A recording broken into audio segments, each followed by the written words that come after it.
దక్షిణ అమెరికా దేశం వెనెజులాలో ఇటీవల జరిగిన ఎన్నికల్లో నికోలస్ మదురో మూడోసారి అధ్యక్షుడిగా గెలిచారు. ఓట్ల లెక్కింపులో అవకతవకలు జరిగాయని, మదురో గుప్పిట్లో ఉన్న ఎన్నికల సంఘం 51% ఓట్లు వచ్చాయంటూ తప్పుడు లెక్కలు రాసి విజేతగా ప్రకటించిందని ఆయన ప్రత్యర్థులు ఆగ్రహాన్ని ప్రకటించారు.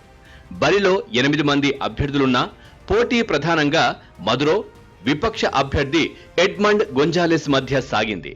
గొంజాలెస్ ను విజేతగా ప్రకటించనంత వరకు దేశవ్యాప్త నిరసన ప్రదర్శనలు, విధ్వంసాలు ఆగమని విపక్షాలు హెచ్చరిస్తున్నాయి. ఈ ఉద్రిక్త పరిస్థితుల మధ్యన అమెరికా గురువారం గొంజాలెస్ ను విజేతగా గుర్తిస్తున్నట్లు ప్రకటించింది. అమెరికా విదేశాంగ మంత్రి యాంటోనీ బ్లింకెన్ ఈ ప్రకటన ద్వారా మదురో మీద, అక్కడి ఎన్నికల సంఘం మీద నైతికమైన ఒత్తిడి తెచ్చారని, విపక్షానికి బలం చేకూర్చారని కొందరు వాదిస్తుంటే, వెనెజులా ఎన్నికల్లో వేలు పెట్టడం కంటే అల్లకల్లోలగా ఉన్న అమెరికా ముందు తన ఇల్లు చక్కబెట్టుకోవడం మంచిదని మదురో గట్టిగా ఓ హెచ్చరిక చేశారు.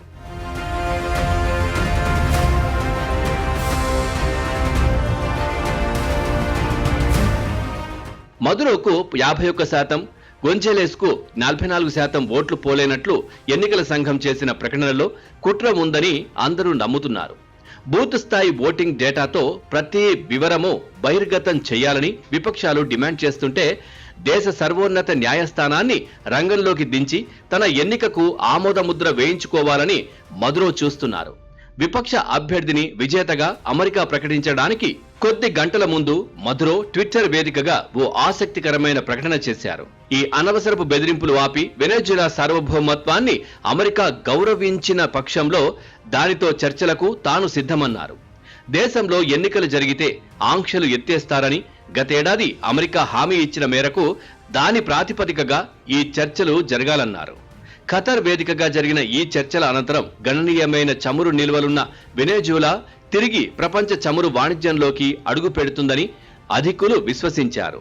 2017-2019లలో అమెరికా ఆంక్షలు విధించడానికి ముందు వరకు భారత్ దిగుమతి చేసుకునే మొత్తం చమురులో వెనెజులా వాటాయే గణనీయంగా ఉండేది. కానీ ఆ తర్వాత ఆంక్షల కారణంగా చమురు దిగుమతులు నిలిచిపోయాయి.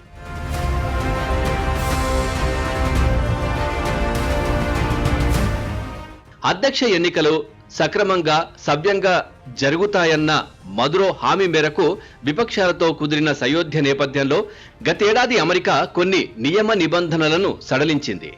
ఉక్రెయిన్ యుద్ధం కూడా ఈ నిర్ణయానికి దోహదం చేసింది.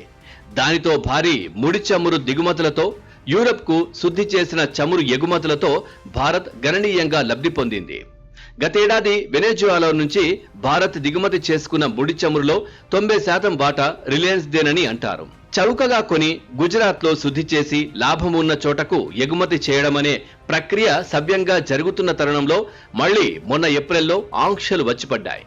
నిష్పక్షపాతంగా ఎన్నికలు నిర్వహిస్తారన్న ఒప్పందానికి అనుగుణంగా మదురో చర్యలు లేవంటూ అమెరికా ఈ నిర్ణయం తీసుకోవడంతో వెనెజులా నుంచి మళ్లీ భారత్కు చమురు దిగుమతులు నిలిచిపోయాయి. అమెరికా ట్రెజరీ విభాగానికి రిలయన్స్ దరఖాస్తు చేసుకుందని, ఇటీవలే దిగుమతులకు అనుమతులు సైతం లభించాయని వార్తలు వచ్చాయి. అధ్యక్ష ఎన్నికల ఫలితాల చుట్టూ ప్రస్తుతం సాగుతున్న వివాదం మన ముడి చమురు దిగుమతులకు ఆటంకం కలిగించకపోవచ్చును, కానీ ఈ సంక్షోభం సాధ్యమైనంత వేగంగా పరిష్కారం కావాల్సిన అవసరం ఉంది. రష్యా, చైనా మదురో పక్షాన నిలుస్తూ పలు లాటిన్ అమెరికన్ దేశాలు చెరోవైపు నిలిచిపోయిన ఈ సందిగ్ధ స్థితి సడలాలంటే మదురో ప్రజాస్వామ్యయుతంగా నడుచుకోవాలి. తన మిత్ర దేశాలైన మెక్సికో, బ్రెజిల్, కొలంబియా సైతం ఎన్నికల సంఘం పూర్తి వివరాలను బహిర్గతం చేయాలని కోరుతున్న విషయాన్ని ఆయన విస్మరించకూడదు.